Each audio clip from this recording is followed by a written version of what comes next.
اب ہم آپ کی خدمت میں تفسیر سورۃ الانفال کی 9 نمبر کیسٹ پیش کر رہے ہیں۔ قال اللہ تبارک و تعالی فی کلامہ المجید اعوذ باللہ من الشیطان الرجیم بسم اللہ الرحمن الرحیم انما المؤمنون الذین اذا ذکر اللہ وجلت قلوبهم واذا تلیت علیہم آیاته زادتهم ایمانا وعلى ربهم يتوكلون الذين يقيمون الصلاة ومما رزقناهم ينفقون أولئك هم المؤمنون حقا لهم درجات عند ربهم ومغفرة ورزق كريم قال المؤلف والمفسر رحمه الله تعالى أدام النفع بعلومه وعلومكم في الدارين آمين إلى أن قال علي بن أبي طلحة عن ابن عباس رضي الله تعالى عنه في قوله تبارك وتعالى إنما المؤمنون الذين إذا ذكر الله وجلت قلوبهم قال المنافقون لا يدخل قلوبهم شيء من ذكر الله عند أداء فرائضه ولا يؤمنون بشيء من آيات الله ولا يتوكلون ولا يصلون إذا غابوا ولا يؤدون زكاة أموالهم فأخبر الله تعالى أنهم ليسوا بمؤمنين ثم وصف الله المؤمنين فقال إنما المؤمنون الذين إذا ذكر الله وجلت قلوبهم فأدوا فرائضه وإذا تليت عليهم آياته زادتهم إيمانا يقول زادتهم تصديقا وعلى ربهم يتوكلون يقول لا يرجون غيره۔ اب مفسر رحمۃ اللہ علیہ ان آیات کی تفسیر فرماتے ہیں کہ حضرت ابن عباس رضی اللہ تعالیٰ عنہ نے فرمایا اس آیت مبارک کی تفسیر میں کہ انما المؤمنون الذین اذا ذکر اللہ وجلت قلوبهم، تو ان نے فرمایا کہ ایک تو ہیں پکے مومن اور ان کے مقابلے میں تھے منافق، کیونکہ یہ آیات جو ہیں مدنیہ آیات ہیں، یعنی مدنی ہجرت کے بعد میرے آقا پہ اترنے والی صورت مبارک ہے۔ تو مدینہ منورہ میں جانے کے بعد سرکار دو عالم صلی اللہ علیہ وسلم کے سامنے جو مقابل تھے وہ زیادہ تر منافق تھے، یہود تھے، اور یہود میں پھر کچھ لوگ جو تھے وہ منافق تھے۔ تو اب بات سمجھیں، ایک ہوتے ہیں پکے مومن، ایک ہیں پکے کافر، یعنی ظاہر باہر کافر، انہوں نے اپنے کفر کو نہیں چھپایا ہوا، جیسے مکے کے مشرک تھے، صاف کھلے ہوئے مشرک تھے، کافر تھے۔ اور ایک ہیں منافق۔ منافق کا کیا معنی کہ یظہرون الایمان و یبطنون الکفر، کہ ایمان کو ظاہر کرتے تھے کہ ہم مسلمان ہیں، کلمہ پڑھتے، حضور صلی اللہ علیہ وسلم کی خدمت میں حاضر ہوتے، باقاعدہ نمازیں آ کے مسجد میں پڑھتے، حضور صلی اللہ علیہ وسلم کے ساتھ بیٹھتے، اور بعض اوقات جہاد میں بھی ساتھ چلے جاتے، لیکن جب غائب ہوتے پھر نہ نماز، نہ زکوٰۃ، نہ اللہ کا خوف، بلکہ اپنے لوگوں سے بھی یہ کہتے کہ بھئی ہم نے تو بس ظاہر میں ایمان کا دعویٰ کیا ہوا ہے، اصل میں تو ہم آپ لوگوں کے ساتھ ہیں، ہو سکتا ہے مسلمانوں کو غلبہ ہو جائے تو کل ہمیں پریشانی کا سامنا کرنا پڑے، اس لیے ہم بظاہر اپنے آپ کو ظاہر کرتے ہیں کہ ہم مومن ہیں۔ ان کو کہا جاتا ہے منافق۔ یاد رکھیں، ایک مسلمان پکا الحمدللہ، اس کے مقابلے میں ایک کافر، ظاہر باہر کافر، اور ایک ہے منافق۔ منافق کا کیا مطلب ہوتا ہے؟ جیسے خود قرآن نے سورۃ المنافقون نازل کر دی کہ اذا جاءك المنافقون قالوا نشهد انك لرسول الله والله يعلم انك لرسوله والله يشهد ان المنافقين لكاذبون۔ اللہ پاک نے فرمایا کہ میرے محبوب جب منافق لوگ آتے ہیں آپ کی خدمت میں اور آگے بڑے ذوم سے کہتے ہیں کہ جی ہم تو گواہی دیتے ہیں، شہادت دیتے ہیں آپ اللہ کے سچے رسول ہیں، اللہ نے فرمایا اللہ سے جانتے ہیں کہ آپ میرے رسول ہیں، لیکن اللہ گواہی دیتے ہیں کہ یہ جھوٹ بول رہے ہیں، یہ منافق ہیں، کذاب ہیں، یہ زبان سے کہہ رہے ہیں لیکن اندر ان کے ایمان کوئی نہیں۔ اسی طرح اللہ پاک نے دوسری جگہ منافقوں کا نقشہ کھینچا ہے۔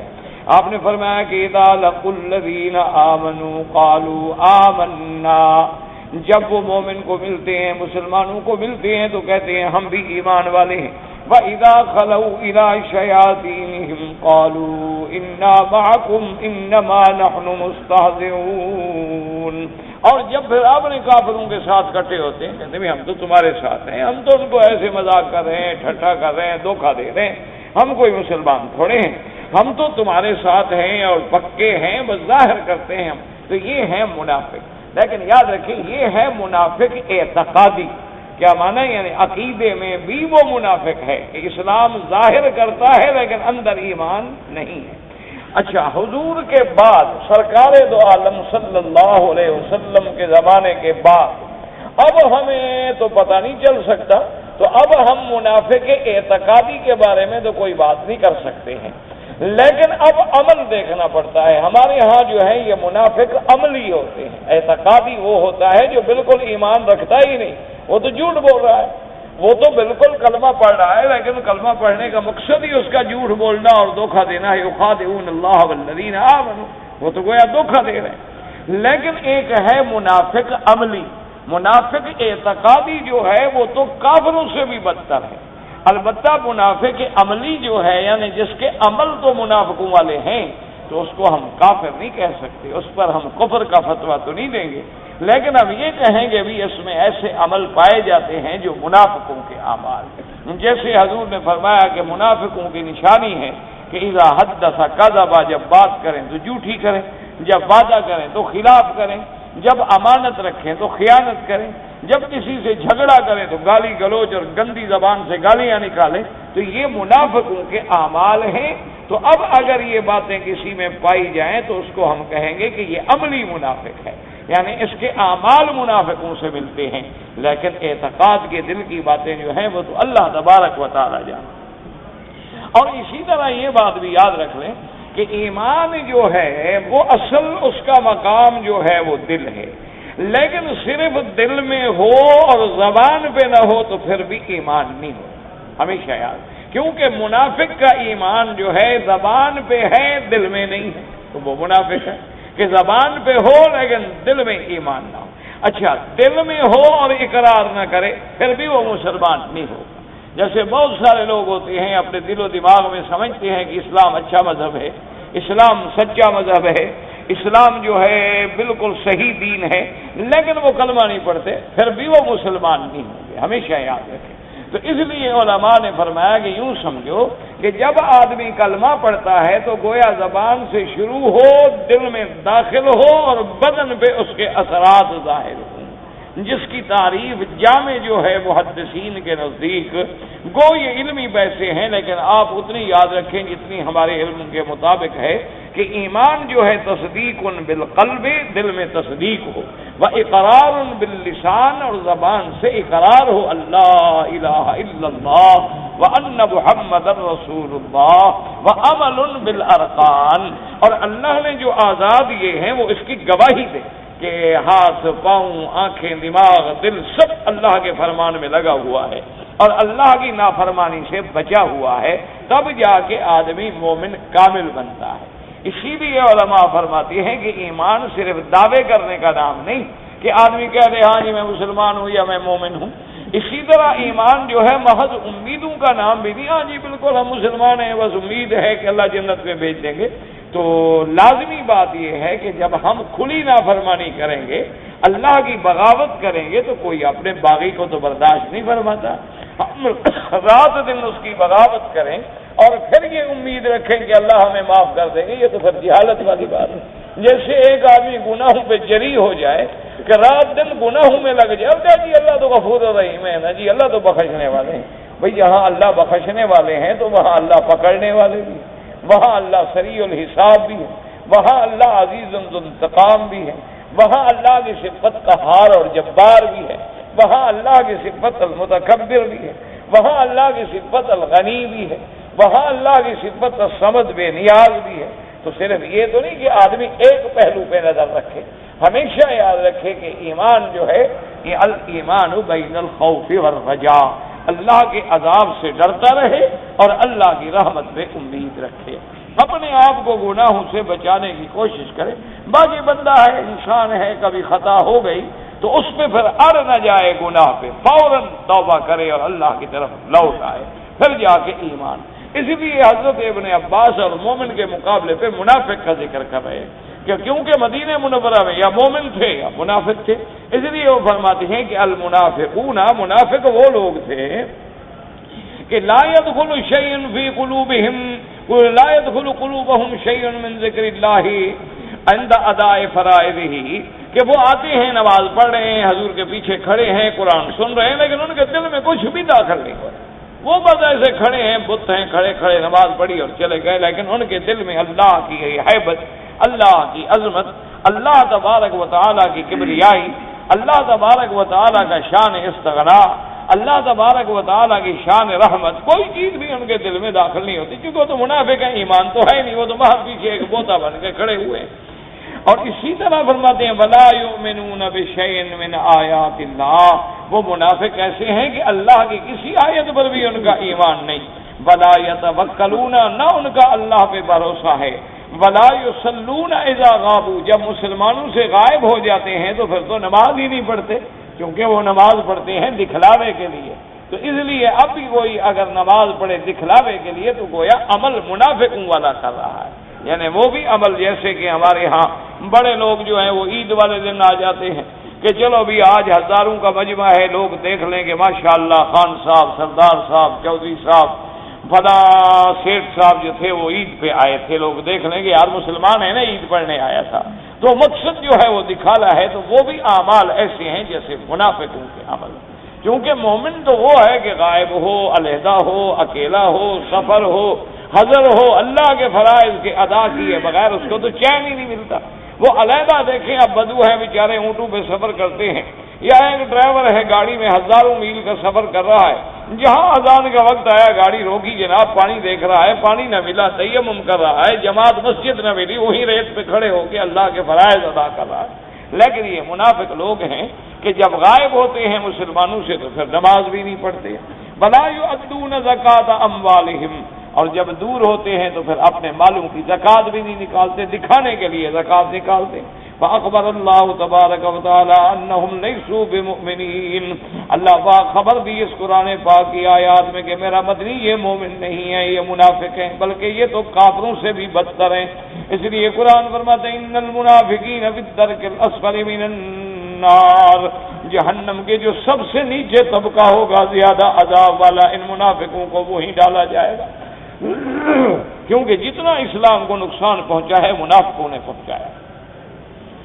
اس لیے مفسر فرماتے ہیں کہ اللہ پاک نے پھر مومنوں کی صفت یہ بیان کی، انما المؤمنون الذین اذا ذکر اللہ وجلت قلوبهم، مومن کی تو صفت یہ ہے کہ جب اللہ کا ذکر آئے، آپ نے دیکھا ہے کہ ماشاءاللہ جن کو اللہ نے ایمان کی دولت سے نوازا ہے، جن کے دلوں میں اللہ کی خشیت ہے، اللہ کا خوف ہے، وہ قرآن سنتے ہیں تو رونا شروع ہو جاتے ہیں، وہ قرآن سنتے ہیں تو کانپ جاتے ہیں، وہ قرآن سنتے ہیں تو اللہ سے ڈر جاتے ہیں، جیسے کہ حضرت عمر رضی اللہ تعالی عنہ کے بارے میں آتا ہے کہ آپ 2 دن جو تھے مسجد میں حاضر نہ ہوئے تو صحابہ پریشان ہو گئے، کیونکہ صحابہ فرماتے ہیں کہ ہم مسجد میں دیکھتے تھے جو بندہ جماعت میں حاضر نہ ہو ہم اندازہ کر لیتے تھے کہ یا تو وہ بیمار ہے یا پھر منافق ہے، کیونکہ مسلمان سے یہ امید ہی نہیں ہو سکتی کہ وہ جماعت کے ساتھ نماز نہ پڑھے، مسلمان ہو اور مسجد میں نہ آئے، مسلمان ہو اور جماعت سے نماز نہ پڑھے، مسلمان ہو اذان سنے اور مسجد میں حاضر نہ ہو، تو سوال ہی پیدا نہیں ہو سکتا کہ اللہ کے بلانے والا بلا رہا ہے کہ حی علی الصلاۃ، حی علی الصلاۃ، حی علی الفلاح۔ اب جو مومن ہوگا تو اللہ کے بلاوے پہ کیسے گھر میں خاموش بیٹھ سکتا ہے؟ اس لیے حضرت عمر کی خدمت میں صحابہ حاضر ہوئے، انہوں نے آ کے پوچھا کہ حضرت مسجد میں نہیں آئے، فرمایا میں 2 دن سے بیمار ہوں، بڑی تکلیف تھی، حضرت بستر پہ بیٹھ گئے، اٹھنے کے قابل نہ رہے۔ صحابہ نے پوچھا وجہ کیا ہے، تو انہوں نے فرمایا کہ میں نے قرآن کی آیات سنی جن میں اللہ کے عذاب اور جہنم کا ذکر تھا، تو گویا میری کمر ٹوٹ گئی، میں اٹھنے کے قابل نہیں رہا۔ اس لیے کہ جو ایمان والے ہوتے ہیں جب وہ اللہ کے عذاب کی آیات پڑھتے ہیں، اللہ تبارک و تعالیٰ کے وعید پڑھتے ہیں، تو وہ اتنا خوف اور دہشت طاری ہو جاتی ہے کہ پھر وہ کسی کام کے قابل نہیں رہتے۔ اور جب اللہ کی نعمتیں اور رحمتوں کا ذکر آتا ہے تو ان کے چہروں پہ بشاشت اور بشارت آ جاتی ہے، اللہ تبارک و تعالیٰ سے پھر وہ دعائیں مانگتے ہیں، لیکن منافق کے دل میں تو کچھ بھی داخل نہیں ہوتا۔ اس لیے فرمایا انما المؤمنون الذين اذا ذكر الله وجلت قلوبهم فأدوا فرائضه، کہ جب مومن اللہ کا قرآن سنتے ہیں، اللہ کا ذکر سنتے ہیں تو ان کے دل میں ہیبت پیدا ہوتی ہے۔ جب وہ قرآن میں سن رہے ہیں کہ اقیموا الصلاۃ وآتوا الزکوٰۃ، اب جو مومن ہے وہ کام جائے گا، وہ کہے گا نماز ادا کرو بھائی، زکوٰۃ ادا کرو۔ جب وہ قرآن میں پڑھے گا ولا تقربوا الزنا، زنا کے قریب نہ جاؤ، ڈر جائے گا ابھی میں زنا کے قریب کیسے جاؤں، میرا اللہ روک رہا ہے۔ کیونکہ جس کو ہم معمولی سی بات سمجھ رہے ہیں وہ تو پورے انصاب کے اندر ایک فتنہ چل جاتا ہے کہ جب نسب محفوظ نہ رہا تو فتنے شروع ہو گئے۔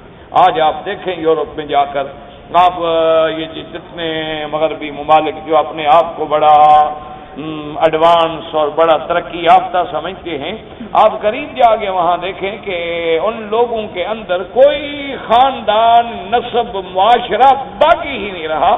لاکھوں نہیں کروڑوں کی تعداد میں آپ کو لوگ ملیں گے جن کو باپ کا نام نہیں آتا، کروڑوں کی تعداد۔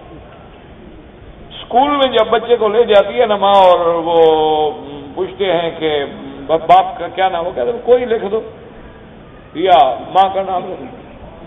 وجہ باپ کا پتہ ہی کوئی نہیں، چونکہ وہاں کوئی نکاح، کوئی شریعت، کوئی حلال، کوئی حرام، اس کی تو پابندی ہے نہیں۔ وہ تو ایک جنگلی یعنی معاشرہ ہے کہ جیسے حیوانات جو ہیں، جیسے جانور کہیں چلا گیا، کسی کو مل گیا، چھوڑ دیا، چلا گیا۔ جانوروں کا کوئی نکاح ہوتا ہے یا جانوروں کا کوئی نسب ہوتا ہے۔ اس کا نتیجہ یہ نکلا ہے کہ آج ان کا معاشرہ ٹوٹ پھوٹ گیا۔ اب وہ خود پریشان ہیں، رو رہے ہیں، پریشان ہیں، کہتے ہیں یار یہ مسلمان تو بہت اچھے ہیں کہ چلو ان کا تو نسل محفوظ ہے کہ فلاں کا بیٹا ہے، یہ فلاں کا بیٹا ہے، یہ فلاں کا بیٹا ہے، یہ فلاں کا بیٹا ہے، ان کو تو 10 صدیاں محفوظ ہیں، ان کی تو نسلیں محفوظ ہیں، ان کے تو قبیلے محفوظ ہیں، ان کے تو بیٹے بیٹیوں کے دادے پر دادے تک چلے جاؤ تو نام ان کو پتا ہے کہ بھئی یہ کس کا بیٹا ہے جی فلاں کا بیٹا ہے، وہ کس کا بیٹا تھا جی فلاں کا بیٹا، وہ کس کا بیٹا ہے جی فلاں کا بیٹا۔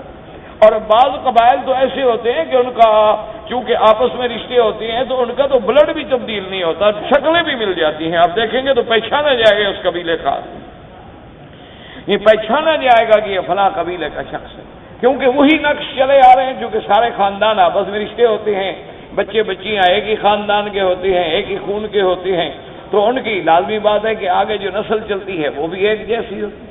تو اس لیے بہرحال یہ اسلام کا احسان ہے۔ وجہ کیا ہے کہ جب مومن قرآن پڑھتا ہے، قرآن سنتا ہے تو اس کا دل کانپ جاتا ہے۔ وَإِذَا تُلِيَتْ عَلَيْهِمْ آيَاتُهُ زَادَتْهُمْ إِيمَانًا، اور جب ان پہ اللہ کا قرآن پڑھا جاتا ہے تو ان کا ایمان بڑھ جاتا ہے۔ اب حضرت ابن عباس فرماتے ہیں تصدیقاً، چونکہ ایمان تصدیق بالقلب کا نام تھا تو فرماتے ہیں کہ ان کی تصدیق جو ہے اور زیادہ ہو جائے۔ اب اس میں علمی بحث ہے، اس میں آپ نہ پڑھا کریں، یہ بہت مشکل ہو جاتا ہے۔ جو آج کل ہم جس مشکل سے دو چار ہیں وہ یہی ہے کہ ہمارے بہت سارے بھائی دین کا شوق ہے ان کو، ماشاءاللہ، اللہ ہر کسی کو دین کا شوق عطا فرمائے، ان کے دلوں میں دین کا شوق ہے، پڑھنے کا شوق ہے۔ اچھا، وہ مختلف کتابیں پڑھتے ہیں، مختلف رسالے پڑھتے ہیں، یا اردو کے ترجمے میں یا انگریزی کے ترجمے میں کچھ حدیث مبارک پڑھ لیتے ہیں، تو اب وہ بیچارہ ذوق تو ہے، شوق ہے، لیکن وہ صحیح معنی میں اس کو سمجھ نہیں سکتا اور وہ پھر پریشانیوں کا شکار ہو جاتا ہے۔ اسی لیے ضروری ہوتا ہے کہ آدمی، جیسے بزرگ کہتے ہیں نا جی کہ مربی کے بغیر کبھی نہیں پکتا، کھانا جو ہے پکانے والے کے بغیر کبھی نہیں پکتا۔ آپ دیکھیں نا جی، گھر میں ایک عورت ہوتی ہے ماشاءاللہ، 20 مہمان بھی آ جائے تو آپ کو کھانا تیار ملے گا، برتن صاف ستھرے ملیں گے، سفرہ فوراً پہنچ جائے گا، چمچ موجود ہیں، ہر چیز موجود ہے اور ہر چیز لگی ہوئی ہے ماشاءاللہ، آپ نے بلایا آؤ جی کھانا، ہر چیز موجود۔ اچھا، اگر گھر میں عورت نہ ہو اور مہمان آ جائیں اور آپ نے کبھی کھانا نہ پکایا ہو تو آپ جناب یقین کریں، آپ محنت تو کریں گے لیکن انشاءاللہ گھر الٹ پلٹ ہو جائے، یعنی ایسے ہو جائے گا کہ جیسے اس گھر میں کوئی بھونچال آ گیا ہے، کوئی جن داخل ہو گیا ہے، کہیں چمچہ گرے گا، کہیں پانی گرے گا، کہیں ہانڈی گرے گی، کہیں نمک زیادہ ہوگا، کہیں مرچ زیادہ ہوگی، کہیں پلیٹ گندی ہوگی، کہیں سفرہ نہیں مل رہا. کیوں؟ بندے کا کام ہی نہیں ہے. تو اسی لیے صرف پڑھ لینا کافی نہیں ہوتا، جب تک کہ آدمی کسی عالم سے، کسی استاد سے رجوع کر کے اس کتاب کو پڑھے کہ یہ احادیث مبارک ہے، حضرت مجھے سمجھائیں. کیونکہ احادیث مبارک کا پڑھنا تو آسان ہے، لیکن ان کو سمجھنے کے لیے علم کی ضرورت. اب دیکھو نا، آپ نماز پڑھ رہے ہیں، ساری حدیث کی کتابیں کھول کے آپ پڑھ لیں، الف سے لے کر یہ تک نماز جو ہے کسی ایک حدیث میں آپ کو نہیں ملے گی. یعنی ساری جتنی حدیث کی کتابیں ہیں نا جی، سیاستہ ہے یا ان کے علاوہ مسانید ہیں، سنن ہیں، مصنفات ہیں، جتنے مستدرکات ہیں، جتنی حدیث کی آپ کو کتابیں ملیں گی، تو آپ کو یعنی کوئی ایک جگہ ایسی حدیث مبارک مل جائے کہ بھئی آدمی شروع سے تکبیر تحریمہ سے لے کر السلام علیکم تک سارے اس کے اعمال جو ہیں اسی ایک حدیث میں لکھے ہوں، یہ آپ کو کہیں نہیں. مثلا بھی ہم نے اب امام نے نماز شروع کی، اس نے کہا اللہ اکبر، ہم نے کیا کہنا ہے؟ اللہ اکبر. زور سے کہیں یا ایسا؟ یہ کہاں لکھا ہوا؟ یعنی جب یہ آپ تلاش کریں، اچھا جب اللہ اکبر کہیں ٹھیک ہے، یہ تو ذکر آئے گا. مثلا ایک حدیث مبارک اذا کبر فکبر، جب امام تکبیر کہے تم تکبیر کھاؤ، وہاں صرف اتنی ذکر آ گیا کہ جب امام تکبیر کہے تو تم کیا کہو؟ تکبیر کرو. اور جب امام رکوع کرے تو تم رکوع کرو، جب امام سجدہ کرے تو تم سجدہ کرو. اچھا اب جناب یہ ہے کہ بھی جب تکبیر کہیں گے تو بھی ہاتھ کہاں تک اٹھائیں گے؟ اب یہ دوسری حدیث میں ملے گا، یعنی اس حدیث مبارک میں نہیں ہوگا، دوسری حدیث میں آپ کو دیکھنا پڑے گا کہ یہاں کانوں کے برابر ہاتھ اٹھائے. اچھا جب کانوں کے برابر ہاتھ اٹھائیں تو ہمارے ہاتھ یوں ہوں، یوں ہوں، یوں ہوں، انگلیاں کھلی ہوں، بند ہوں، ہاتھ یوں کر کے کھڑے ہوں.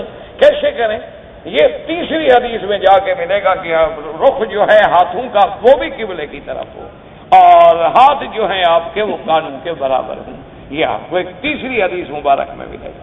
اچھا جی چلو، اللہ اکبر تو ہو گئی. اب ہم کیا پڑھیں بھئی؟ ثنا سبحانک اللہم. لیکن یہ آپ کو ایک اور حدیث مبارک میں ملے گا، اس حدیث مبارک میں نہیں ملے گا جو ابھی موسیٰ اشعری روایت فرما رہے ہیں. یہاں تو حضور نے اتنا فرما دیا اذا کبر فکبروا، اذا رکع فرکعوا، اذا سجد فاسجدوا، اور فرمایا اذا قال غیر المغضوب علیہم ولا الضالین فقولوا آمین. اس کی وجہ کیا تھی کہ جب لوگ آتے تھے صحابہ سے پوچھنے کے لیے تو جتنا مسئلہ پوچھتے تھے صحابہ اتنی کا ذکر فرما دیتے تھے. بس کسی نے آ کے پوچھا کہ جناب میں نماز میں ہاتھ کہاں کتنے اونچے کروں، نے کہا کانوں کے برابر، بس اتنی بات بتائی، زیادہ نہیں بتائی، کیونکہ وہ سمجھتے تھے کہ باقی اس کو علم ہے، جو مسئلہ یہ نہیں جانتا تھا وہ پوچھ رہا ہے، اور اتنا انہوں نے بتا دیا. آگے حدیث جنہوں نے نقل کی انہوں نے امانت کے ساتھ صرف وہی جملہ نقل کیا جو صحابی نے نقل کیا، اپنی طرف سے نہ ایک لفظ بڑھایا نہ ایک لفظ گھٹایا. تو اس لیے ہمیشہ یاد رکھیں کہ اب اگر صرف ہم نے نماز کو ہی سمجھنا ہو تو صرف ایک حدیث پڑھ کے نہیں ہم مفتی بن جائیں گے. ایک حدیث پڑھ کے نہیں لوگوں پر ہم فتوے لگانے شروع کر دیں گے، تمہاری نماز ہوتی ہے، تمہاری نہیں ہوتی، تمہاری ہوتی ہے، تمہاری نہیں ہوتی. ضرورت ہوتی ہے کہ اہل علم ہوں جن کے سامنے تمام میرے مدنی پاک صلی اللہ علیہ وسلم کے فرمان ہوں اور نماز کے بارے میں ساری احادیث ان کے سامنے ہوں اور تمام احادیث پہ ان کی نظر ہو. اس کے بعد وہ آپ کو سمجھائیں گے کہ نماز کیا ہے، کہ آپ نے نماز میں کیسے پڑھنا. اچھا جیسے اب آ جاتا ہے حدیث مبارک میں آیا ہے کہ لا جمعۃ الا بالخطبۃ، کہ جمعہ بغیر خطبے کے نہیں ہوتا. اب وہاں بھی لفظ حرف جو ہے لا نفی کا آ گیا ہے، تو اب اس کا کیا مطلب ہے؟ ہر آدمی خطبہ پڑھے گا یا صرف امام پڑھے گا؟ اس لیے ہمیشہ یاد رکھیں کہ بھی جب بھی علم پڑھو اللہ نصیب کرے، اللہ سے دعا کریں اللہ آپ کو، آپ کے بچوں کو، ہمارے بچوں کو سب کو علم قرآن و حدیث کا شوق دیں، طلب دیں اور ان کے دلوں کو ادھر موڑ دیں. وہ قادر ہیں، وہ جب چاہیں دلوں کو موڑ دیتے ہیں. لیکن یہ ہمیشہ یاد رکھنا کہ علم بغیر استاد کے حاصل نہیں ہوگا. یہ بات ہمیشہ بنیاد میں یاد رکھیں. صرف اگر مطالعے سے علم آ جاتا تو مکے والے تو عرب تھے، اللہ قرآن اتار کے بھیج دیتے بھی قرآن میں جو کو لکھا ہوا ہے پڑھو اور عمل کرو، بس پھر حضور پاک صلی اللہ علیہ وسلم کو بھیجنے کی کیا ضرورت ہے؟ اچھا اللہ نے حضور کو سمجھا دیا کہ نماز پڑھو، پھر جبریل کو اتارنے کی کیا ضرورت ہے کہ 5 نمازیں اول وقت میں پڑھائیں اور 5 نمازیں آخر وقت میں پڑھائیں؟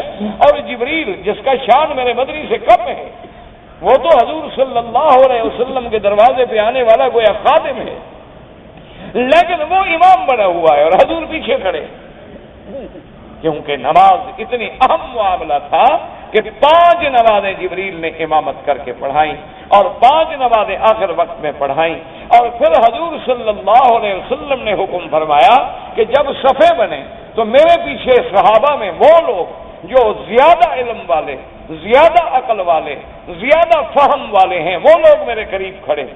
فرمایا وہ حضور صلی اللہ علیہ وسلم نے کہ جب میں نماز پڑھانے کے لیے کھڑا ہوں تو لیلینی منکم اولو الاحلام والنہا، جو صاحب علم و عقل والے ہیں وہ میرے پیچھے کھڑے، ثم الذین یلونہم ثم الذین یلونہم، ان کے بعد پھر دوسرے درجے کے، اس کے بعد پھر تیسرے درجے کے، کیوں؟ تاکہ میری ہر حرکت، میرا ہر سکون، میرا ہر عمل جو ہے وہ دماغوں میں محفوظ رکھے اور امت تک پہنچا دیں۔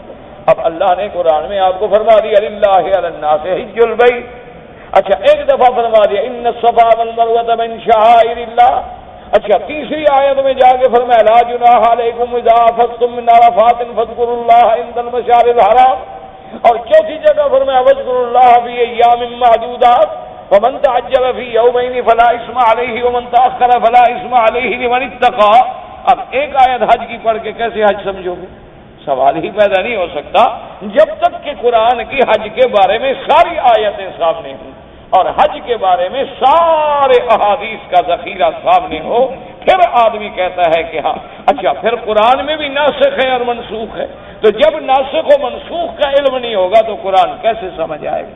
اب دیکھیں اللہ نے حکم دیا تھا اپنے محبوب کو کہ یا ایھا المزمل قم اللیل الا قلیلا، اللہ نے فرمایا میرے محبوب رات کو اٹھ کے عبادت کرو، رات کو اٹھ کے تہجد ادا کرو، بس تھوڑی سی رات آرام کر لو، باقی ساری رات جو ہے عبادت میں گزارو۔ اس کے بعد آگے آ گیا نصفہ، چلو آدھی رات، فرمایا اول کو یا آدھی سے کم کرو، یعنی کتنے حکم آ گئے؟ یا تو ایک حصہ رات کا آرام کرو اور باقی 2 حصے جو ہیں عبادت کرو، یا آدھا حصہ آرام کرو اور آدھا حصہ عبادت کرو، یا 2 حصے آرام کرو اور 1 حصہ عبادت کرو۔ اچھا اب یہ حکم، اور آخر میں جا کے حکم فَقْرَؤُوا مَا تَيَسَّرَ مِنَ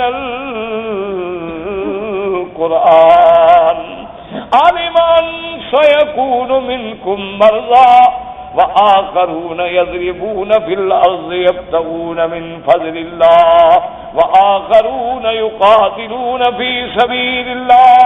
میرا مدنی اب اپنی امت کو حکم دے دیں کہ جتنی ہو سکے وہ تہجد پڑھ لیا کریں، کیونکہ ہم جانتے ہیں لوگ تجارت میں ہیں، کاروبار میں ہیں، لوگ جہاد میں ہیں، سارا دن کا کام کر کے اب ساری رات کون جاگ سکتا ہے؟ اللہ نے مہربانی کر کے پہلا حکم ختم کر دیا۔ تو اب جس کو دونوں کا پتہ نہیں ہوگا تو وہ بیچارہ فیصلہ کیسے کرے گا؟ وہ تو کھڑا رہے گا کبھی قم اللیل الا قلیلا، ساری رات جاگو مگر تھوڑی رات آرام کرو، یا زیادہ سے زیادہ کرے گا نصفہ او انقص منہ قلیلا۔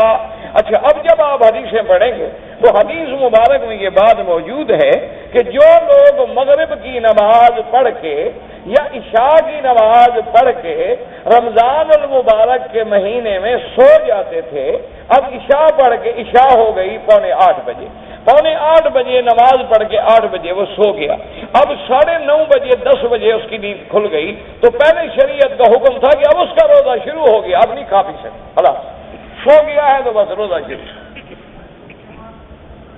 اب دوسرے دن مغرب کو جا کے اس نے افطار کرنا ہے کہ سونے کے بعد چاہے 1 گھنٹہ سو کے اٹھ گیا، کھانا بند، پینا بند، ہر چیز بند، کتنی مشکل۔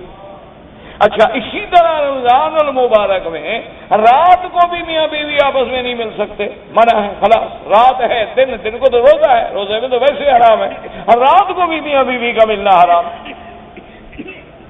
تو اب اگر کوئی آدمی صرف یہ آیت پڑھ لے اور وہ دیکھے گی یہ تو 4 بجے اٹھ کے پھر کھانا کھا رہے ہو، کیسے لوگوں بھائی وہ سونے کے بعد تو کھانا منع ہے، حدیث میں لکھا ہوا۔ کھانا تو منع ہے، حدیث شریف ہے اور صحیح حدیث ہے حضور کی، کھانا منع ہے۔ اگر کوئی رات کو میاں بیوی ملے ہوگا، عجیب آدمی ہو، حدیث میں لکھا ہوا ہے کہ رات کو منع ہے، تو کیا کر رہے ہو؟ اب جس کی ساری حدیثوں پہ نظر ہوگی اور قرآن کی ساری آیات پہ نظر ہوگی تو وہ کہے گا بھائی یہ پہلے حکم تھا لیکن اللہ نے بعد میں ختم کر دیا۔ اللہ نے حکم دے دیا کہ کلوا واشربوا حتی یتبین لکم الخیط الابیض من الخیط الاسود من الفجر ثم اتموا الصیام الی اللیل۔ اللہ نے حکم دیا کھاؤ پیو، جب صبح صادق ہو تو بس پر، تو جب کھانا پینا تو یہاں حلال ہو گیا، یہاں میاں بیوی کے ملنے کا ذکر نہیں، اس آیت میں میاں بیوی کے ملنے کا ذکر، تو کھانے پینے کا حکم ہے نا کہ کھاؤ پیو، جب صبح صادق ہو جائے تو کھانا پینا بند ہو گیا۔ اچھا اب جناب یہاں میاں بیوی کا ذکر کہاں ہے؟ اب دوسری آیت دیکھنی پڑے گی، وَلَا تُبَاشِرُوهُنَّ وَأَنْتُمْ عَاكِفُونَ فِي الْمَسَاجِدِ۔ اللہ نے مسئلہ سمجھ آیا کہ اگر کوئی اعتکاف بیٹھ گیا مسجد میں، اب تو رات کو بھی بیوی کو نہیں مل سکتا، لیکن اگر اعتکاف نہ بیٹھا ہو تو رات کو بیوی کو مل سکتا ہے، تو یہ مسئلہ ہمیں اس آیت مبارک میں جا کے سمجھ جائے گا۔ اچھا اللہ نے فرمایا ثم اتموا الصیام الی اللیل، روزہ پورا کرو، کب تک؟ رات تک۔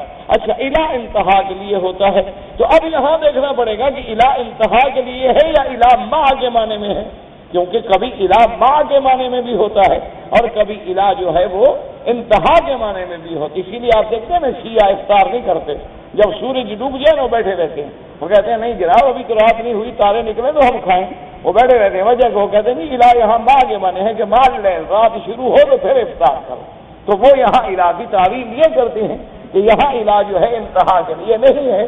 تو اب یہ کیسے ہمیں پتہ لگے گا کہ الہ انتہا کے لیے ہے یا نہیں؟ کیوں قرآن میں کئی مقام ہے، سبحان الذی اسری بعبدہ لیلا من المسجد الحرام الى المسجد الاقصی۔ اب مسجد الحرام الى المسجد الاقصی، تو مسجد اقصی بھی تو شامل ہے نا کہ حضور مسجد اقصی میں گئے تھے تو مسجد اقصی تو آ گئی، مسجد اقصی میں شامل ہو۔ اچھا اللہ فرماتے ہیں فاغسلوا ایدیکم الى المرافق، تو یہ مرافق جو ہے یہ شامل ہے یا خارج ہے؟ اسی وجہ سے انہوں نے کہا کہ یہ رات داخل ہے، جیسے وہاں اقصی داخل ہے یہاں مرافق داخل ہے، تو وہاں رات داخل ہے، جب تک تارے نہ نکلیں اس وقت تک ہم افطار نہیں کریں گے۔ تو اب ہم حضور سے پوچھیں گے کہ یا رسول اللہ ثم اتموا الصیام الی اللیل، اس کا کیا معنی ہے؟ تو اب صحابہ ہمیں بتاتے ہیں کہ حضور نے فرمایا کہ میری امت اس وقت تک خیر سے رہے گی جب افطار میں جلدی کرے اور سحور میں تاخیر کرے۔ فرمایا کہ جب افطار میں جلدی کرے، بس جو ہی غروب ہوتا تھا امام کہتے اللہ اکبر سورج غروب ہوا اور فوراً حضور صلی اللہ علیہ وسلم نے افطار کر لیا، تو ہمیں سمجھ آ گیا کہ وہاں الہ کس معنی میں ہے کہ جس پہ قرآن اترا ہے وہ خود کیسے افطار کر رہے ہیں۔ تو اب ایک مسئلے کو سمجھنے کے لیے کتنی آیات اور احادیث کی ضرورت ہوگی، کتنے بڑے علم کی ضرورت ہوگی۔ اسی لیے بڑے بڑے علماء جن کے علم کو دیکھنا ہو تو ٹوپیاں گر جائیں، لیکن اب دیکھیں ابن کثیر کتنا بڑا عالم ہے، حافظ ابن کثیر اللہ اس کی قبر پہ کروڑوں ہے، یعنی یہ صرف مفسر نہیں، مفسر ہے، محدث ہے، مورخ ہے۔ اس نے اتنا بڑا عالم ہے، تفسیر میں، حدیث میں، تاریخ میں اتنی عظیم کتابیں لکھی ہیں، اور اس کی کتاب کو اللہ نے ایسا قبول بخشا ہے کہ آپ دیکھیں پوری دنیا میں چلے جائیں ابن کثیر پڑھائی جا رہی ہے، دنیا کا کوئی ملک ہو اسلامی وہاں جائیں گے آپ ابن کثیر آپ کو ملے گی، تفسیر ابن کثیر، تفسیر ابن کثیر۔ لیکن اتنا بڑا عالم ہو کر بھی جب کوئی فقہی مسئلہ آ جائے تو پھر امام شافعی کو دیکھتا ہے کہ امام شافعی رحمۃ اللہ علیہ کی تحقیق کیا ہے، کیونکہ آپ انہی کی طرف مائل تھے، تو فقہی مسائل میں اب اتنا بڑا آدمی بھی، حالانکہ اس کے بعد تو خود علم ہے، اتنا بڑا علم ہے کہ مفسر ہے، محدث ہے، مورخ ہے، اور بڑے عظیم کتابوں کا مؤلف ہے، اور اللہ کے ہاں اس کو قبولیت اتنی نصیب ہے کہ حنفی مدرسہ ہو تب بھی ابن کثیر پڑھائی جا رہی ہے، مالکی ہوں، حنبلی ہوں، سب ابن کثیر پڑھتے ہیں، ابن کثیر پڑھاتے ہیں۔ کیونکہ یاد رکھیں بعض بندوں کے واعظ میں، بعض بندوں کی کتاب میں، بعض بندوں کی تقریر میں، تحریر میں جب اللہ راضی ہونا تو پھر وہ لوگوں کے دلوں میں پھیل جاتی ہے۔ اللہ تبارک و تعالیٰ پھر لوگوں کے دلوں میں خود بخود ڈال دیتے۔ اچھا، بعض بڑے بڑے علماء ہیں، ایسی کتابیں لکھی ہیں، اتنی دقیق کتابیں ہیں اور اتنی وقیع کتابیں ہیں، اتنی گہرائی اور گہرائی میں ان کا علم ہے، لیکن وہ کتاب کسی نے پڑھی بھی نہیں۔ کوئی چند آدمیوں نے پڑھ لی ہوگی، سینکڑوں نے، ہزاروں نے، اور بعض لوگ ہیں سیدھی سیدھی کتابیں لکھی ہیں لیکن کروڑوں بندے روز پڑھ رہے ہیں۔ وجہ کیا ہے کہ اللہ نے قبول فرما دیا۔ تو اتنے بڑا مرتبے کا آدمی ہے، لیکن جب کوئی فقہی مسئلہ آ جائے تو فوراً امام شافعی رحمۃ اللہ علیہ کی طرف رجوع فرماتے ہیں کہ بھئی امام شافعی کی تحقیق کیا ہے۔ وجہ کیا تھی کہ ان لوگوں کو، ان ائمہ کبار کو، ان ائمہ فقہا کو اللہ نے اتنا بڑا علم عطا فرمایا تھا کہ ایک ایک مسئلے پہ بیٹھ کے انہوں نے احادیث رسول اللہ کو جمع کیا، اس کے باوجود بھی اختلاف رہ گئے۔ تو چیز آئے کہ ہم دو باتیں پڑھ لیں اور کہیں نہیں جی میں نے کتاب میں پڑھا ہے، ہاں جی ماشاءاللہ کتاب میں تو پڑھا۔ اچھا، اگلے دن ایک چند دن پہلے کی بات ہے، ایک آدمی نے، کسی نے مسئلہ پوچھا، میں نے اس کو بتایا، تو اس نے کہا کہ جی میں نے تو بخاری شریف میں تو یوں لکھا ہے۔ میں نے کہا جی آپ نے بخاری شریف پڑھی ہے؟ ہاں جی بالکل، بخاری شریف کی حدیث ہے جناب۔ میں نے کہا امام بخاری کا نام کیا تھا؟ بخاری؟ یار بخاری تو کوئی نام نہیں ہوتا۔ اور نہیں جی بخاری، خدا کے بندے بخاری تو کوئی نام نہیں ہوتا، کوئی مکے میں ہوگا مکی کہلائے گا، کوئی پاکستانی ہوگا پاکستانی کہلائے گا، کوئی بخارا میں پیدا ہوئے یا بخارا میں رہے تو بخاری کہلائیں گے، تو نسبت ہے، نام تھوڑا ہے ان کا۔ نام تو نہیں آتا ویسے میں نے بخاری ہوں۔ اللہ کے بندے، جب کتاب لکھنے والے کے نام کا تمہیں پتہ نہیں، بخاری کیسے سمجھ لی ہوگی تم نے؟ یہ مشکل ہے۔ دعا کریں اللہ ہمارے جوانوں کو، بچوں کو، سب کو ہدایت کے فیصلے کریں، ورنہ یاد رکھو جو حضور کی حدیث کا منکر وہ مسلمان ہوتا ہے؟ اللہ کے بندے، یہ سارا دین جو پڑھایا جا رہا ہے، یہ سارے ائمہ جو زور لگا رہے ہیں تو اسی لیے لگا رہے ہیں کہ لوگ حضور کو چھوڑ دیں، نعوذ باللہ، ان کا دین اختیار کریں۔ اللہ تبارک و تعالی معاف کرے، اللہ معاف کرے۔ جب اللہ کے قرآن کا حکم ہے کہ اطیعوا اللہ و اطیعوا الرسول، اطیعوا اللہ ورسولہ، من یطع الرسول فقد اطاع اللہ، ما آتاکم الرسول فخذوہ وما نہاکم عنہ فانتہوا۔ آپ خدا کے کعبے میں کھڑے ہیں، آپ ایک میرے جیسا جاہل یہ جرأت کر سکتا ہے کہ میں ایسی بات کروں جو میرے مدنی کے فرمان کے مقابلے پہ ہو؟ اچھا، اس کے بعد مسلمان رہے گا؟ حضور کی آواز سے آواز اونچی ہو جائے تو عمل بچیں گے؟ ہاں جی نہیں بچیں گے۔ تو یہ امام نہیں جانتے تھے، اس لیے انہوں نے فقہ بنائی تھا کہ حضور کے مقابلے میں دین لیا ہے۔ یعنی وہ اتنے کم عقل تھے، جتنی عقل اللہ نے ہمیں دی اتنی بھی ان کو نہیں تھی۔ انا للہ و انا الیہ راجعون۔ اس لیے ہمیشہ یاد رکھیں کہ ادب کیا کریں سب کا۔ محدثین ہیں آنکھوں پر، فقہا ہیں آنکھوں پر، قراء ہیں آنکھوں پر، علماء ہیں آنکھوں پر، اللہ ان کی قبروں پہ کروڑوں رحمتیں فرمائے۔ اولیاء اللہ ہیں آنکھوں پر، اللہ ان کی قبروں پہ کروڑوں رحمتیں فرمائے۔ تو اس لیے ہمیشہ جب بھی کوئی کتاب پڑھو کسی عالم سے سمجھو، جب بھی کوئی حج کا مسئلہ ہو کسی عالم کے پاس جاؤ، پڑھو کتابیں، سمجھو، کوشش کرو، جو باتیں سمجھ رہے ہیں نشان لگا دو، فوراً عالم سے جا کے اس مسئلے کو حل کرو، کبھی انشاءاللہ ٹھوکر نہیں کھاؤ گے۔ فاسألوا اہل الذکر ان کنتم لا تعلمون۔ اگر صرف اپنے عقل کو حاکم بنا لو گے تو پھر قدم قدم پہ ٹھوکریں لگے، پھر قدم قدم پہ آدمی کو گمراہی کا خطرہ پیدا ہو۔ کتنے بڑے بڑے اسکالر گزرے ہیں دنیا میں، کتنے بڑے بڑے اسکالر اور اتنے بڑے بڑے لوگ گزرے ہیں۔ ایک تفسیر ہے، میں نام نہیں لیتا تاکہ گیلا نہ ہو، اتنی عظیم تفسیر ہے قرآن کی کہ آپ پڑھیں تو حیران ہو جائیں گے کہ اس شخص کو کتنا علم تھا، لیکن چونکہ وہ علم جو ہے پراپر چینل نہیں تھا، فاط البیوت من ابوابہا والا نہیں تھا، مطالعے کا علم تھا، تو رجم کی آیت کا انکار کر گئے، تو باقی کیا بچ گئے؟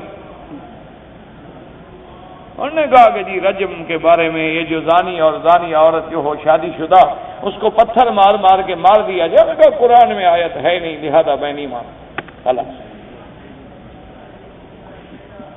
یعنی یہ اللہ کا حکم ہے ہی نہیں۔ چلو اللہ کا حکم نہیں تو حضور نے جس کو رجم کیا تو حضور نے اللہ کے حکم کے بغیر کیا؟ صحابہ نے رجم کیا تو اللہ کے حکم کے بغیر بندے مار دیے، تو پھر تم بھی ماورائے عدالت مار دیتے ہو، وہ بھی مار دیتے تھے، فرق کیا رہا؟ انا للہ و انا الیہ راجعون۔ اللہ تبارک و تعالیٰ معاف فرما۔ وجہ کیا تھی کہ اگر وہ کسی عالم سے رجوع فرما لیتے تو 2 منٹ میں مسئلہ واضح ہو جاتا، روشن ہو جاتا، اور ٹھوکر نہ کھاتے اور غلطی نہ کرتے۔ اپنے مطالعے کے گھمنڈ میں بیچارے مارے گئے، اللہ معاف کر دے، فوت ہو گئے، اللہ مغفرت کر دے۔ اللہ تبارک و تعالیٰ جن سے بھی غلطیاں ہوئی ہیں اللہ سب کو معاف کر دے۔ دیکھیں میرے بھائی، تیرنے والا ہی ڈوبتا ہے نا، جو سمندر کے کنارے پہ کھڑا رہے وہ تو کبھی نہیں ڈوبتا نا، ڈوبتے تو بیچارے آخر وہی ہیں نا جو علم کے سمندر میں پڑتے ہیں نا غریب، پھر کہیں ٹھوکر لگی بھٹک گئے۔ اس لیے دعا کیا کریں کہ اللہ ہمیں ٹھوکروں سے بچائے، اللہ ہمیں گمراہی سے بچائے۔ اس لیے ایمان کے فاصلے میں بہت مباحث ہیں کہ ایمان بڑھ جاتا ہے یا ایمان کے اثرات بڑھ جاتے ہیں۔ تو محدثین کا امام بخاری رحمت اللہ علیہ کا یہ تحقیق مبارک ہے، وہ فرماتے ہیں نفس ایمان بڑھ جاتا ہے، الایمان یزید و ینقص۔ اور بعض ائمہ فرماتے ہیں کہ ایمان جو ہے نفس ایمان نہیں بلکہ اس کے جو اثرات ہیں، اس کا جو ضیاء ہے، اس کا جو نور ہے، اس کے جو ثمرات ہیں وہ بڑھ جاتے ہیں۔ تو بہرحال یہ ایک علمی بات ہے، اس کے اندر علماء دخل دے سکتے ہیں۔ ہمارا وہی ایمان ہے جو قرآن پاک کی آیات میں ہے اور احادیث رسول عربی میں ہے صلی اللہ علیہ وسلم، اور حضرت ابن عباس نے جیسے فرما دیا رضی اللہ تعالی عنہ، اور فرمایا وعلی ربہم یتوکلون، اور مومن کی صفت کیا ہے کہ اللہ کے سوا کسی سے غیر سے امید نہیں رکھتے، اللہ تبارک و تعالیٰ پہ امیدیں لگاتی ہیں۔ وقال مجاہد، فرمایا کہ انما المؤمنون الذین اذا ذکر اللہ وجلت قلوبہم، وجلت کا کیا معنی؟ قال فرقت طیفذات وخافت، ان کے دل جو ہے ڈر جاتے ہیں۔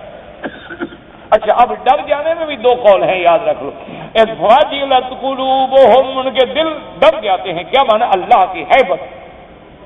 اور بعض علماء فرماتے ہیں یعنی وہ فوراً نماز کا حکم آگے نماز پڑھتے ہیں، اللہ کے عذاب سے ڈر جاتے ہیں، یعنی یا تو اللہ کی ذات کی ہیبت ان پہ مسلط ہو جاتی یا اللہ کے عذاب کا خوف آ جاتا ہے۔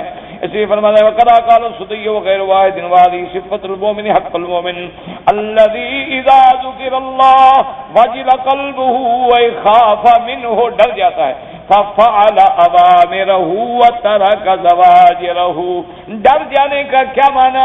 یہ نہیں کہ تم بھی کہو قرآن پڑھو اللہ میاں ہم بڑے ڈرتے ہیں، نماز کا وقت ہے تو نماز نہ پڑھو تو ڈرنا کیا ہوا؟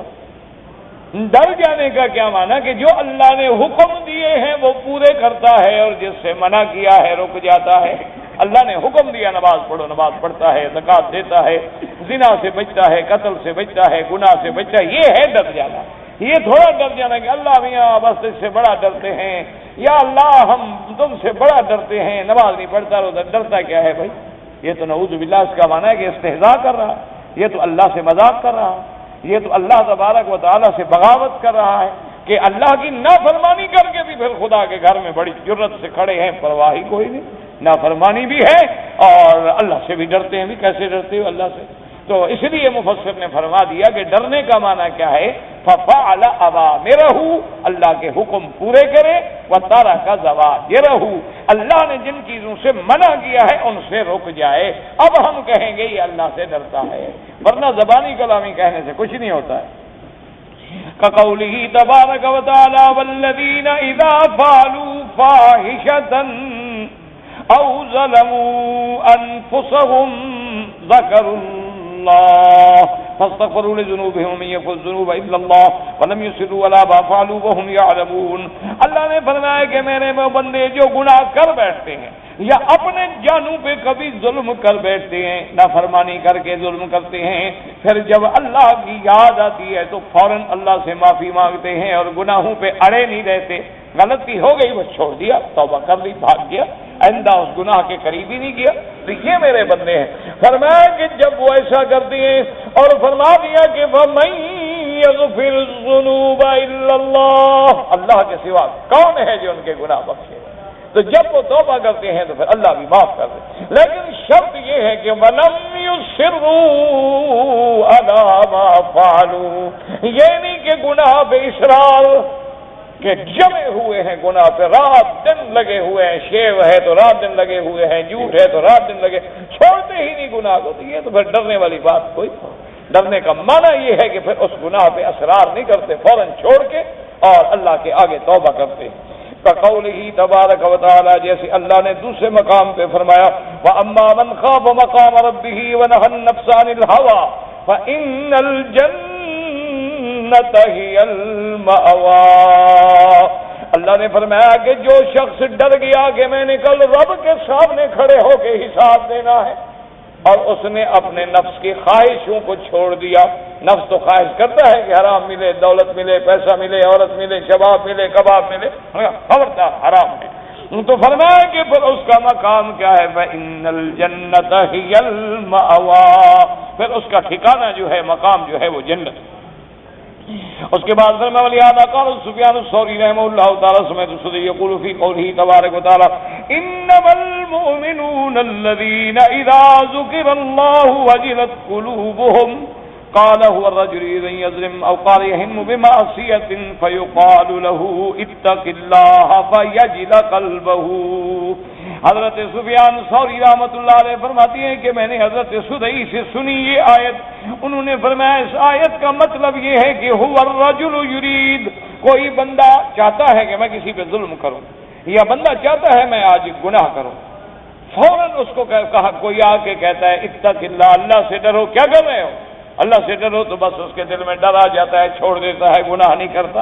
یہ معنی ہے اللہ سے ڈرنے کا کہ جب اس کو اللہ کا نام آتا ہے تو فوراً رک جاتے، جیسے کہ امرات العزیز نے سیدنا یوسف علیہ السلام پہ ڈورے ڈالے، اس نے اپنی طرف سے پورے اسباب مہیا کر دیے، دروازے بند کر دیے، اور جب پکارا ہائی تلک قال معاذ اللہ، حضرت یوسف علیہ السلام نے فوراً کہا اللہ کی پناہ، کیا کہہ رہے تم مجھے گناہ کی دعوت دیتی ہو؟ انہ ربی احسن مثوائی انہ لا یفلح الظالمون۔ یہ ہے اللہ سے ڈر جانا کہ آدمی گناہ کا ارادہ کرتا ہے، ظلم کا ارادہ کرتا ہے، ایک بندہ آ گیا اتق اللہ، بھائی اللہ سے ڈرو، بس اسی جگہ کھڑے ہو جاتے۔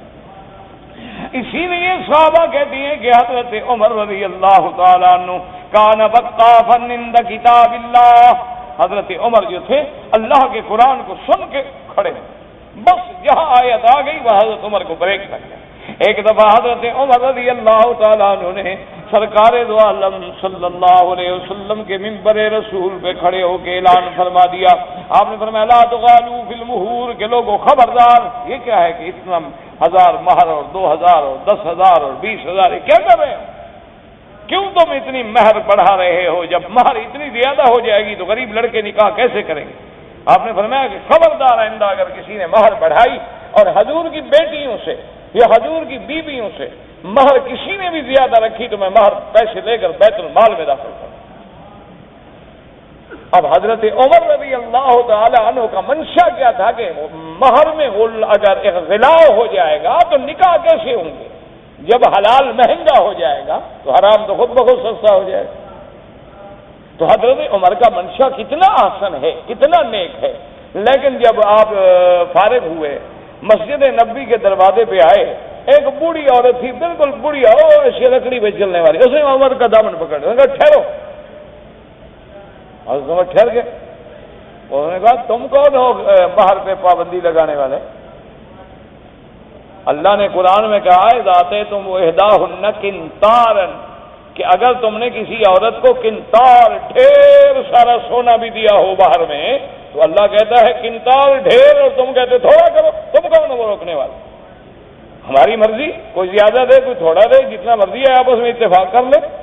حضرت عمر اسی وقت واپس گئے، کہا کہ بڑھیا ٹھیک کہتی ہے، الحمدللہ جائز المدینہ افقہ من عمر، مدینے کی بڑھیوں کو بھی قرآن کی زیادہ سمجھ ہے عمر سے، کہ اس نے زیادہ اچھی بات کی، بابا میں اپنا آرڈر واپس لیتا ہوں، خلاص تم جانا تمہارا کام جانے، قیامت میں خدا کو خود جواب دینا، زیادہ رکھو تھوڑی رکھو جہاں تمہارا یہ ہوتا تھا کہ جب اللہ کا قرآن آ گیا بس کہ اللہ کا حکم آ گیا۔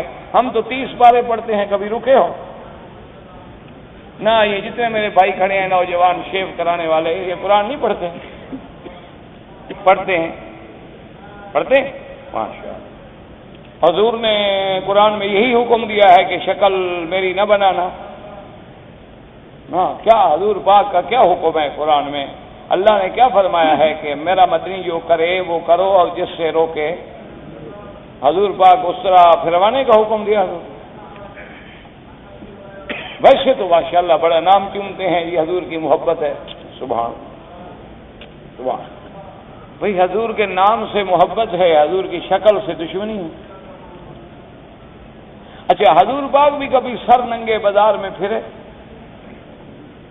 کسی ایک حدیث میں کہ بھی کبھی حضور پاک نے بھی سر سے کپڑا اتار دیا. یعنی کیا خیال ہے آپ کا؟ مکے میں کھڑے ہیں خدا کے کعبے میں، مجھے ایمان سے بتائیں کہ حضور کو اللہ نے جتنے خوبصورت بال عطا فرمائے تھے ایسے کسی کے تھے دنیا میں؟ نہیں. حسن میں، جمال میں حضور کا چہرہ، حضور کے بال ایسے صحابہ کہتے ہیں خدا کی قسم ہے. صحابی کہتا ہے خدا کی قسم ہے میں نے ایسا چہرہ اور ایسے بال نہیں دیکھے خوبصورت. تو حضور تو کبھی بال نکال کے نہیں نکلے کہ میرے خوبصورت بال ہیں، بازار میں چلوں لوگ دیکھیں. کیا وجہ ہے آخر؟ اور آپ اسی نبی کا کلمہ پڑھتے ہیں ماشاءاللہ. اچھا، یہ آپ جو مہنگی مہنگی سستی سستی سگریٹیں پیتے ہیں، اس کا حکم بھی قرآن حدیث میں ہے؟ ہاں جی، کیا خیال ہے؟ اچھا، یہ جو میری بہنیں طواف کرتی ہیں اور بدن کپڑوں کے باہر سے نظر آتا ہے، یہ کپڑے پہننے کا حکم بھی ہے قرآن حدیث میں کہ عمرہ کرنے آؤ تو ایسے کپڑے پہن کے آنا کہ سورج کی شعاع پڑے یا بجلی کی لائٹ پڑے تو پورا بدن عورت کا نظر آئے. یہ حکم ہے شریعت میں عمرے کرنے کا. یا اتنا ٹائٹ لباس ہو جیسے مرد جین پہنتے ہیں، عورت بھی پینٹ پہن کے پھرتی ہے، اور برقعے بھی اسی قسم کے بنائے ہیں جو بالکل باڈی سے میچ کریں. تو یہ برقع ہے، یہ گاؤن ہے، کوٹ ہے، ورک آؤٹ ہے، یہ کیا بلا ہے؟ کوئی فیصلہ تو کرو. پھر اس کا نام برقع تو نہ رکھو نا. برقعے کا معنی کیا تھا کہ سرکار نے فرمایا تھا کہ عورت کے بدن کا کسی کو پتہ نہ لگے کہ موٹی ہے، پتلی ہے، پیٹ ہے، نہیں ہے، کیا ہے، تاکہ بدن چھپا رہے. اور اگر اس سے بدن کا ہر عضو ظاہر ہے تو برقع تو نہ کہو گا میں کوٹ پہنتی ہوں، میں ویسے گاؤن شاؤن پہنتی ہوں، مجھے اچھا لگتا ہے. تو مجھے تو بھائی سمجھ نہیں آتا کہ ہمارا ایمان اسلام کتنا ہے، نہ ہماری شکل میں ہے، نہ عمل میں ہے، نہ عقیدے میں ہے. اب دیکھیں ماشاءاللہ 27 کی رات میں کتنا رش ہے. اچھا، اسی طرح ٹھنڈے دل سے ناراض نہ ہوں، آپ چلے جائیں لاہور حضرت داتا کی مزار پہ دیکھ لیں کتنا رش ہے. شہباز قلندر چلے جائیں، میلہ لگے دیکھ لیں کتنا رش ہے. یہاں بھی کھڑے ہیں خدا یا اللہ، وہاں بھی کھڑے ہیں یا غوث یا قلندر. تو یہ کیا ہے؟ ڈرامہ ہے خدا سے. کیا ہے آخر؟ یہ کیسا دین ہے؟ مجھے سمجھ نہیں آتا کہ مزاروں پہ جاؤ تو سجدے ہیں اور کعبے میں آؤ تو سجدے ہیں. یہاں بھی لوگ کھڑے ہوئے گڑ گڑا رہے ہیں، رو رہے ہیں، وہاں بھی کھڑے ہوئے گڑ گڑا رہے ہیں، رو رہے ہیں. اچھا، نعت خوانی کی مجلس ہو تو سر پہ ٹوپی رکھ لیتے ہیں، نماز ہو تو پھینک دیتے ہیں.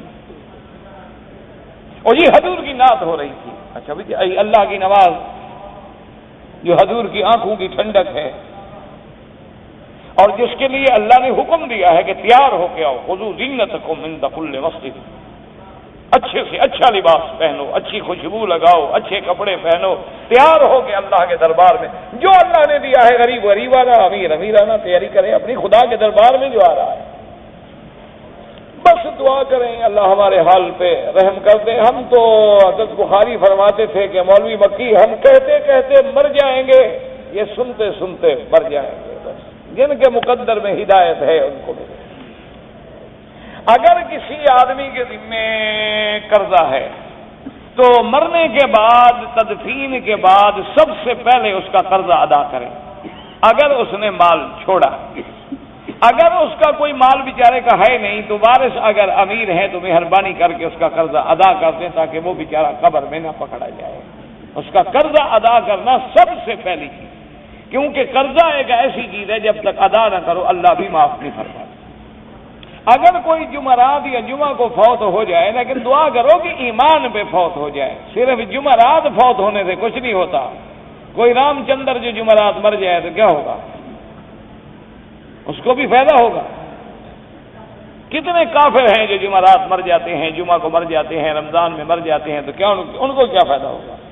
ایمان ہو اور پھر رمضان میں موت آئے پھر تو فضیلت ہے، لیکن اگر اندر ایمان ہے ہی نہیں اس کی کیا فضیلت ہے؟ رمضان میں مرے چاہے کسی جگہ مرے۔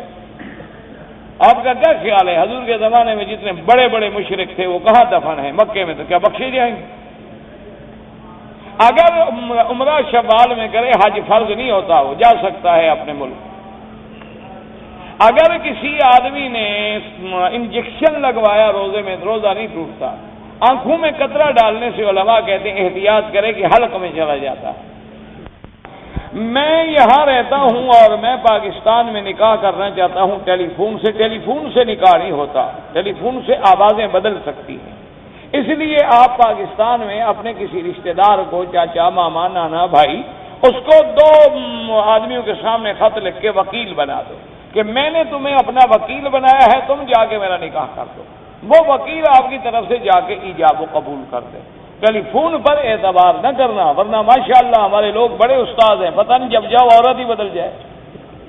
یہاں تو لوگ ماشاءاللہ بیوی کو ماں بنا دیتے ہیں، ماں کو بیوی بنا دیتے ہیں، بڑی تیز قوم ہے۔ ان کو اتنا اللہ نے عقل دیا ہے، تقریب کاری کے بادشاہ ہے۔ دعا کرو اللہ ان کے دماغوں کو دین پہ لگائے۔ میں نے عمرہ کیا، بالوں کا قصر نائی سے کرایا۔ نائی کرے یا کوئی کرے، اگر سارے سر کے بال کاٹے ہیں ایک پور کے برابر تو ٹھیک ہے، ٹک لگائے ہیں تو دم پڑ گئی۔ یہ خدام اور حج تمتع اور یہ سب مسئلے انشاءاللہ حج کے قریب زندگی باقی۔ عید کے دن دوسرے دن عمرہ کیا، کیا ہے؟ کوئی حرج نہیں۔ اگر کوئی حنفی آدمی رمضان میں امام کے پیچھے وتر پڑے، کوئی حرج نہیں، جائز ہے، کوئی منع نہیں۔ اگر علیحدہ پڑھے تو پھر وہ 3 رکعت وتر پڑے گا۔